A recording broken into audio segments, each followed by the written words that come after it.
اليوم اللي عند الليب الاسمر حاتم العراقي. جوي قلبك حبيبي، انا جدا سعيد اليوم بتواجدي بين اهلي وبين ناسي بالبصره الفيحاء، وهذا يعني المعلم الكبير اللي اليوم انا يعني تفاجات، مو تفاجات، بس ما كنت زاير المكان هذا. وان شاء الله رب تكون مباراه حلوه وتكون فرحه بفرحتي، لان يعني شوفت جمهورنا وناسنا وحبايبنا، وان شاء الله يلا فوز اسود الرافدين ان شاء الله. انا المعلومه اللي عندي اول ما اجاك الاتصال وقالوا لك تجي للبصره وتغني في ملعب البصره بدون تردد انت وافقت.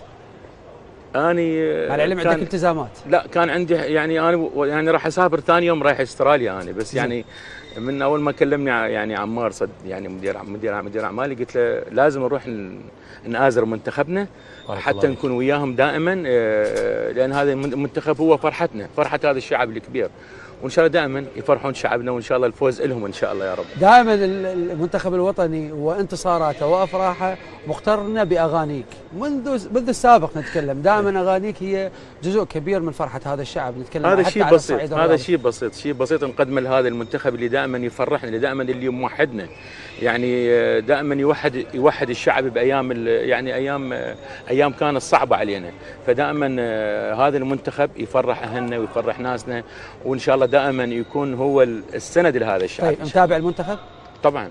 من اللي يعجبك من اللاعبين في الفترة الأخيرة؟ لا تخليني أنا كلهم أصدقائي وكلهم ناسي، حتى يعني السابقين من زمان كلهم أصحابي، وأنا أحبهم كلهم، لأن دائما أنا أحب الناس اللي دائما يفرحون ناسنا ويفرحون أهلنا، وأدعمهم دائما. تدعمهم بأغانيك؟ بأغاني، وروح وياهم، لأن أنا ما دام أقدم لهم شيء أحسبها شيء بسيط لهم، وان شاء الله يا رب دائما اقدم لهم الاشياء. ان شاء الله. انا ما اريد اخرك، بس انت قبل كل مسابقه وقبل كل بطوله انت تحضر اغنيه للمنتخب. شو محضر في هذه؟ انا محضر اغنيه ان شاء الله بكره للعراق ان شاء الله، واغنيه للمنتخب، وان شاء الله اغنيه عاطفيه هم راح تكون زين، واقدر اسعد الجمهور. لا بس الموال مري بس لازم سمعنا شوي، ان شاء الله فرحه بكره ان شاء الله. سمعنا كم كلمه بعد السيد المستشار يزعل عني انا. لا ما يزعل. شنو سمعنا؟ الاغنيه الجديده شويه جزء منها لو باكر مفاجاه. زين. شو نقول؟ فاجأتني. ايش تحب انت؟ والله هي اغاني كلها اغاني رياضيه خليها رياضيه بالمناسبه يعني.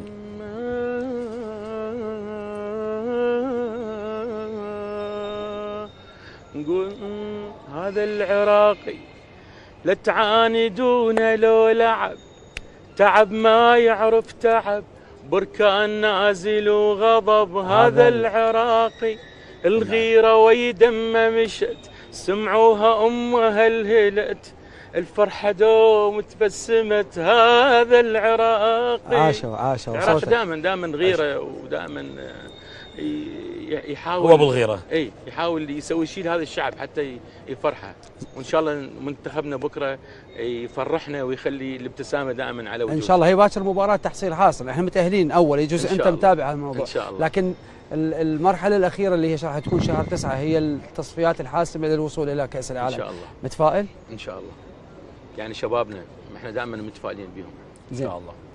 احنا نريدك بمناسبات اكبر، انا اريدك تطول هنا دائما وياهم ان شاء الله. والله لو ما انا عندي سفره بنفس اليوم كان بقيت بين اهلي وبين ناس. طيب سؤال اخير، شلون شفت البصره؟ بما انه احنا بالبصره هاي اهل يعني ارض الخير وارض العطاء، واهل البصره بعد اهل الكرم. البصره حلوه باهلها، شو فائده يعني بلد اذا مو الناس الحلوه حلوه بيه. البصره هي فرحه، هي تحس من المطار الترحيب، الناس كيف يتعاملون وياك، وانا ابنهم يعني البصره حلوه.